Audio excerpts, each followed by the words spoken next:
Hello students, welcome to my student channel. आज मैं आपके सामने जो साइंस में इम्पॉर्टेंट चिकित्सा से रिलेटेड खोजें जो हुई हैं उनके बारे में बात करेंगे। ठीक है, तो ये पेपर के पॉइंट ऑफ व्यू से इम्पॉर्टेंट है, जैसा कि मैं हमेशा बोलती हूँ, क्योंकि उन्हीं चीज़ को मैं छोटी छोटी वीडियोज़ में लाती हूँ जो आपके पेपर में जस्ट पूछी जाती हैं। तो जैसे अभी आपका ग्रुप डी का डेट आया है, तो उसमें ये एएलपी में और एनटीपीसी में ये खोजें भाई बहुत पूछी गई थी, तो मैंने कहा आई थिंक आपको करवा देनी चाहिए।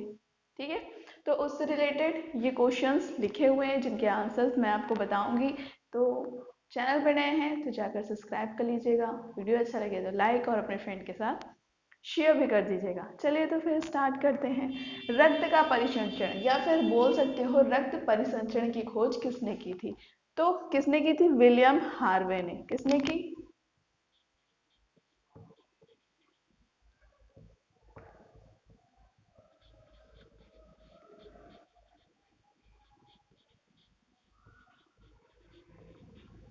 विलियम हार्वे ने रक्त परिसंचरण की खोज की। नेक्स्ट लिखा है बायोकेमिस्ट्री। बायोकेमिस्ट्री की खोज किसने की थी? बायोकेमिस्ट्री की खोज जो की थी वो की थी जॉन वॉप्टिशा। जॉन वॉप्टिशा। और इनके साथ मिलकर एक लोग और थे जिन्होंने इनकी मदद की, जॉन हॉलमार्ट। ठीक है, ध्यान रह जाएगा, कोई प्रॉब्लम? ठीक है, हॉलमार्ट बोलो या फिर हेलमार्ट बोलो। ठीक है, फिर लिखा है बैक्टीरिया यानी जीवाणु की खोज। बैक्टीरिया की खोज किसने की? लुवेन हॉक। ल्यूवेन हॉक ने। ठीक है, फिर लिखा है रेबीज के टीके की खोज। रेबीज का टीके की खोज की थी लुई पास्चर ने। किसने की बेटा? लुई पास्चर ने। ठीक है, न्यूरोलॉजी या तंत्रिका तंत्र। न्यूरोलॉजी मतलब तंत्रिका तंत्र का अध्ययन जो कहलाता है वो कहलाता है न्यूरोलॉजी। तो न्यूरोलॉजी की खोज किसने की आपसे ये पूछ रहा है, तो जॉन जोसेफ गाल ने। जॉन जोसेफ गाल ने। ठीक है, इन्होंने न्यूरोलॉजी की खोज की। नेक्स्ट लिखा है आपका हैजे और तपेदिक के रोगाणु की खोज किसने की? हैजे और तपेदिक के रोगाणु की खोज किसने की थी? ये की थी रॉबर्ट कोच ने। किसने की?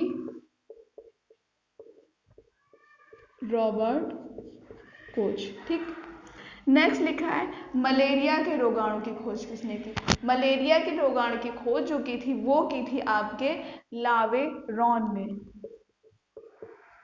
लावे रॉन ने। फिर लिखा है डिप्थीरिया के रोगाणु की खोज किसने की? डिप्थीरिया के रोगाणु की खोज की थी क्लेबस और बजरनिक ने। याद रह जाएगा। विटामिन की खोज की थी, विटामिन की खोज की थी हैमिल्टन ने। ठीक है, सॉरी, विटामिन की खोज की थी हॉपकिंस ने, हैमिल्टन ने।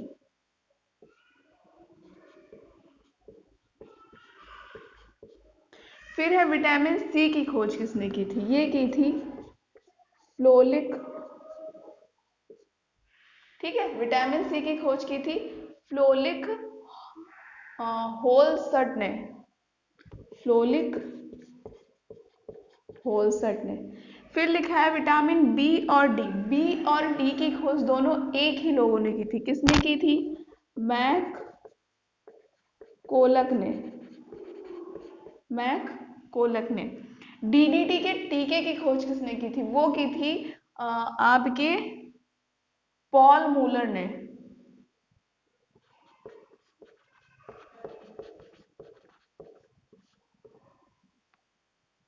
ठीक है, फिर लिखा है कुष्ठ के रोगाणु की खोज किसने की थी? कुष्ठ के रोगाणु की जो खोज की थी वो की थी आपके हैंसन ने। किसने थी?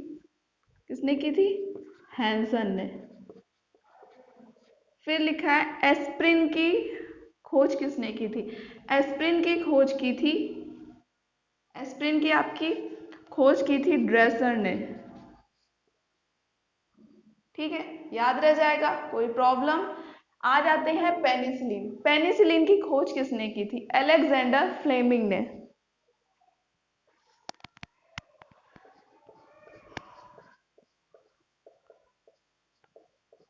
अलेक्जेंडर फ्लेमिंग ने। ठीक है। स्ट्रेप्टोमाइसिन की खोज किसने की थी? ये की थी आपकी सेलमन ने। किसने की थी?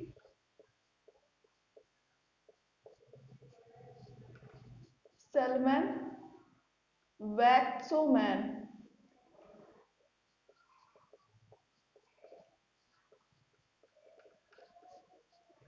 ठीक है, याद रह जाएगा। फिर एक किडनी मशीन की खोज किसने की थी? ये की थी आपकी कोल्फ ने। किसने की? कोल्फ ने। Okay now डेरामाइसिन। डेरामाइसिन की खोज किसने की? फिनेल ने और अनय ने।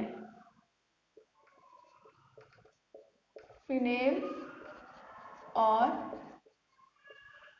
अनय ने। ठीक। कृत्रिम हृदय का प्रयोग बोला जाए या फिर कृत्रिम हृदय का प्रत्यारोपण बोला जाए, दोनों एक ही इंसान ने ये चीज किया था। वो किसने किया था? Cristiano Bernard.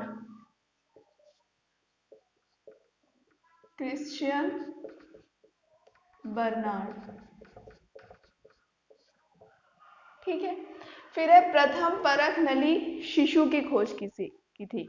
प्रथम परख नली बोली जाए या टेस्ट ट्यूब बेबी बोली जाए? टेस्ट ट्यूब बेबी वो होता है जो लेडी प्रेग्नेंट नहीं हो पाती है, उसमें जो उसके पेट में बाहर एक ट्यूब होती है, उसमें उस बेबी को बनाया जाता है, फिर उसके एम्ब्रियो में डाला जाता है। ठीक है, तो वो होता है टेस्ट ट्यूब बेबी। तो इसकी खोज किसने की थी? स्ट्रेप्टो ने। स्ट्रेप्टो। ठीक है। चिकित्सा की खोज किसने की थी? चिकित्सा की खोज की थी आपकी मार्टिना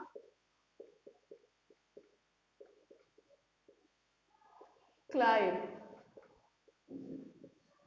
ठीक है, मार्टिना क्लाइव। फिर है हृदय प्रत्यारोपण सेल। जैसा कि मैंने बोला, कृत्रिम हृदय का प्रयोग बोला जाए या हृदय प्रत्यारोपण बोला जाए, दोनों की खोज एक ही इंसान ने की थी। वो कौन है? Christian Bernard.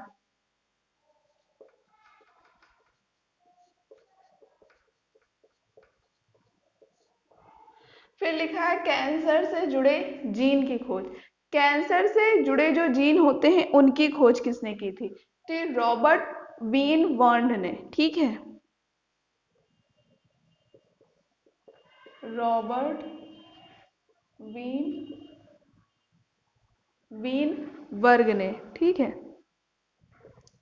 लेकिन ये कैंसर का जीन होता क्या है या फिर कैंसर कैसे होता है, इसके बारे में थोड़ा जान लेते हैं। कैंसर का जीन जो होता है वो आपकी बॉडी को धीरे धीरे खराब करता जाता है। ठीक है मैम, लेकिन कैंसर कैसे होता है? हमारी बॉडी में जो सेल्स होती हैं वो मल्टीप्लाई होती रहती हैं और उन्हें कहाँ जाकर रुकना है वो रुकना भूल जाती हैं। ठीक है, मतलब 2 से 4, 4 से 8, 8 से 16 इस तरह से डिवाइड होती जाती हैं और जो सेल्स का विभाजन होता है वो अनियंत्रित हो जाता है। मतलब उन्हें खुद नहीं पता होता है कि हमें रुकना कब है। मतलब अभी जब हमारी बॉडी पूरी हेल्दी, मतलब हेल्दी रहती है, कोई प्रॉब्लम नहीं है कैंसर वैंसर वाली, तो उसे पता रहता है कि पर्टिकुलर इतने टाइम बाद हमें रुक जाना है। अगर फिर नीचे वाली सेल्स जो हैं वो धीरे धीरे डिस्ट्रॉय हो रही हैं तो ऊपर फिर से मल्टीप्लाई करना शुरू कर देना है। लेकिन कैंसर में क्या होता है, वो भूल ही जाती हैं कि कहाँ पर जाके हमें रुकना है। ठीक है, जब भूल जाएंगे, जैसे हम है पानी पिया, भूल गए कि हमने पानी पिया तो हम फिर से दोबारा जाके पानी पी लेंगे, या फिर खाना खाया, हम भूल गए कि हमने खाना खाया, हम फिर से दोबारा जाके खाना खा लेंगे। तो जब बार बार खाएंगे तो डाइजेस्ट तो कर नहीं पाएगा ना, हमारी भी तो बॉडी एक मशीन ही है। जब वो डाइजेस्ट नहीं कर पाएगा तो प्रॉब्लम होना क्रिएट हो जाएगी। तो वही प्रॉब्लम धीरे धीरे क्रिएट होने लगती है और फिर वो फर्स्ट स्टेज से सेकंड स्टेज, फिर नाउ थर्ड स्टेज, इस तरह से वो मल्टीप्लाई होकर के कैंसर जो होता है बढ़ता चला जाता है। ठीक है, तो कैंसर का भी आपको समझ आ गया होगा। ये जो चिकित्सा से रिलेटेड खोजें थी, किस साइंटिस्ट ने कौन सी खोज की, ये भी आई होप आपको समझ आया होगा। वीडियो अच्छा लगे तो वीडियो को लाइक, चैनल को सब्सक्राइब और अपने फ्रेंड के साथ जरूर शेयर करिएगा। Thank you for watching video.